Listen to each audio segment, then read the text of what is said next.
Hello and welcome. In this eHealer interview, we sit down with Jeff Tomlinson, a highly sought after yoga instructor with over 20 years of experience. Jeff has worked with top-tier NHL athletes as well as studied beside some of the leading yoga experts in the world. In this video, Jeff reveals the basics of what yoga is and how it can help change your life. The controversial topic of if yoga is a religion and if you should be concerned that it will affect your current belief system, as well as the secret to choosing the best yoga studio for you, and much, much more. Enjoy.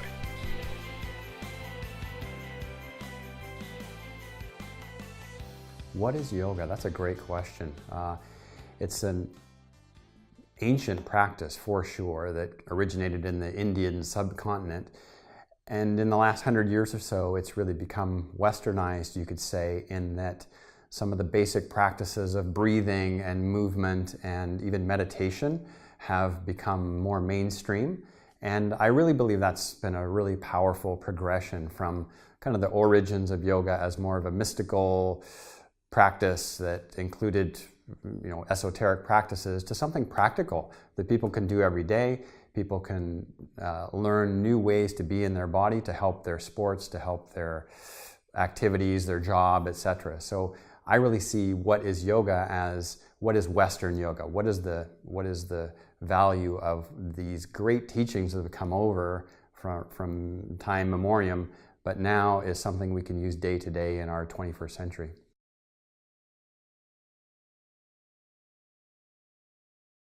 Is yoga a religion?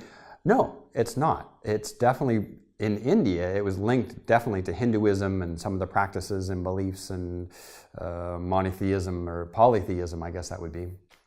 And yet, now as it's come to the West, it's really the science of yoga is what we use as our tools in the yoga that we practice and offer to people is the science of yoga, the breathing, the stress reduction, some of the basic practices that make it something applicable in somebody's life, and it doesn't have to conflict even with someone that does have a faith practice or that has some other belief. It's really a tool for their physical, mental, emotional well-being. And yes, spirit benefits from that, but that can apply in any case.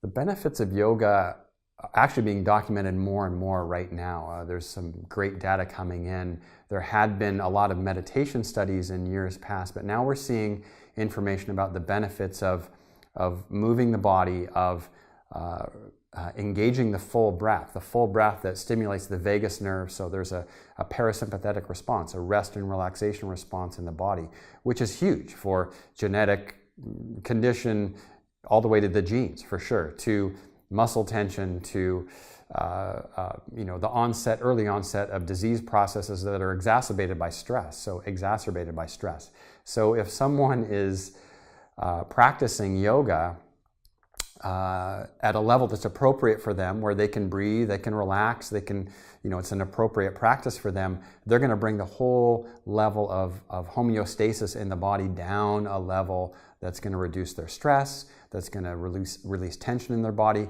and ultimately it makes them more prepared for the activities that they're already doing.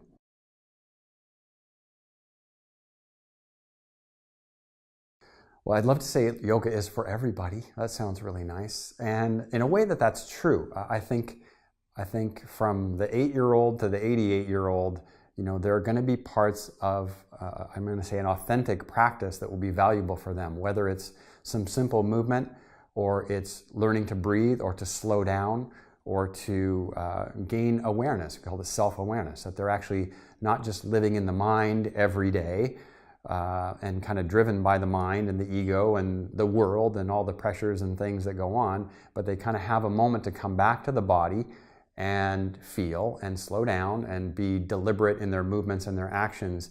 That's a huge benefit to really people across the board. So is it for everybody? It is, but there's something to be said for matching the kind of practice to the person that's practicing. What's going to benefit them the most? What style, what level, what are the intentions behind the practice that serve them?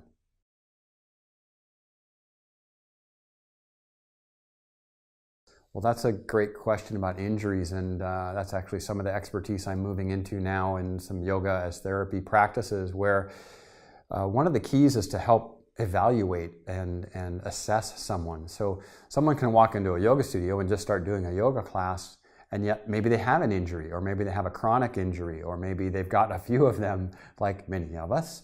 And so how do we, first of all, kind of assess where they are? You want to start a practice, you want to start, a journey from where you are. That's the first step, is where do you start from? So in an injury, we want to figure out where in the body is that showing up, and what parts of the practice need to be supportive of that. And we slow down a little bit. That part of the body has some special therapeutic practices or certain positions or techniques that will help that part of the body start to rest and recover and come back to a normal balance.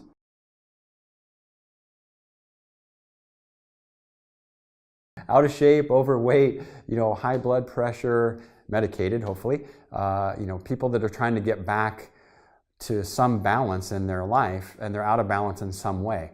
Absolutely. So then it kind of goes back to the injury. It's kind of like the same formula for an injury. Start someone where they are. I mean, if they don't have a lot of flexibility, maybe they just don't. They're just born that way. They're not, and they maybe think, oh, yoga's not for me because I'm not flexible. I fall in that category. I've done it for 33 years. I'm still not that flexible. So, an old football guy. So I think, how do you find a way for someone to start their practice and they're comfortable? They're comfortable with the teacher, they're comfortable with the level of practice, they're comfortable with the information that's provided, so they feel like, okay, this is good for me. I have this condition, or I don't feel like I belong in some way, and yet this is meeting me right where I am, and I feel like I can see that there'd be a progression here. I could actually get better at this.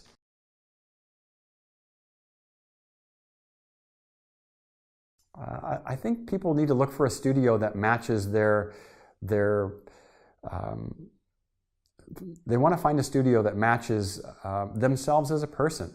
There's definitely many styles of yoga now, from very esoteric and energetic and to very rigorous physical, fitness kind of, and a whole continuum in between. So again, I think people need to find a place that they can start. So the classes, the time that works for them, the teacher that they connect with, even that it feels comfortable for them, and even the classroom, who else is in there. So I think shopping for a yoga studio is absolutely okay. Try a few places to find a match that matches your time, your lifestyle, the people that are involved in the classes, the teaching, the information that's there to support you to create some kind of progression, so you feel like, oh, I am moving in a direction of balance, health, less stress, less tension.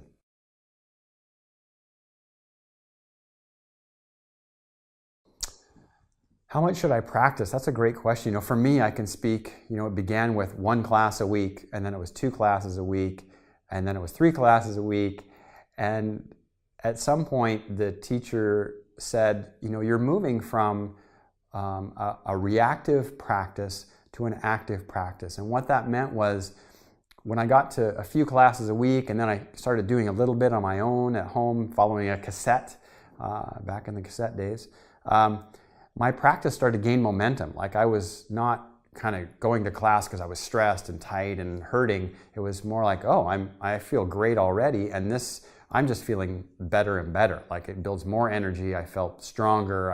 I felt like I could try some new things or explore something new. So in the beginning, I think it's important to make it doable. You don't want to be overwhelmed by some commitment, but I think it builds a hunger. Like, you practice a little bit, you add a little bit more, and over time it builds into something that you really can't do without. It's like what do you call it? The brushing your teeth, or whatever you do, the daily activities. It's like, oh, I've got to do a little bit of yoga every day just to feel my body a little bit and breathe. I don't have to do an hour and a half, and no one should really have to do that. It's something that works for them.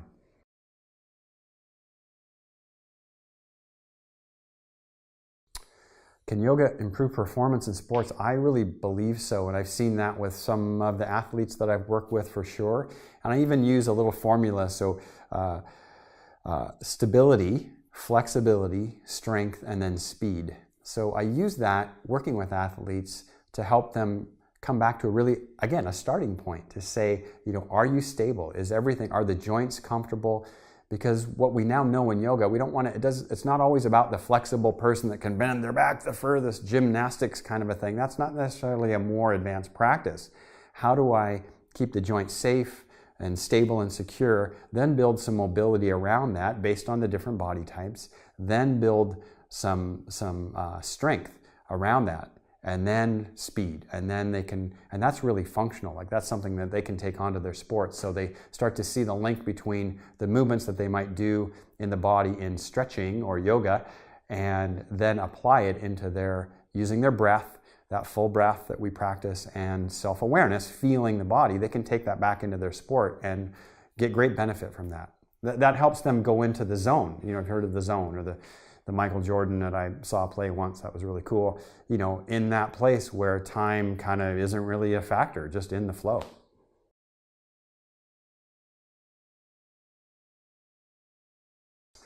Any last words? I'm glad to take this moment to speak about yoga a little bit, because it's definitely a passion. It's a lifestyle. So that's one of the things I also have grown and matured into in the yoga practice is, yes, I'm on the yoga mat, I'm doing the breathing, I'm relaxing my body and lengthening out the muscles.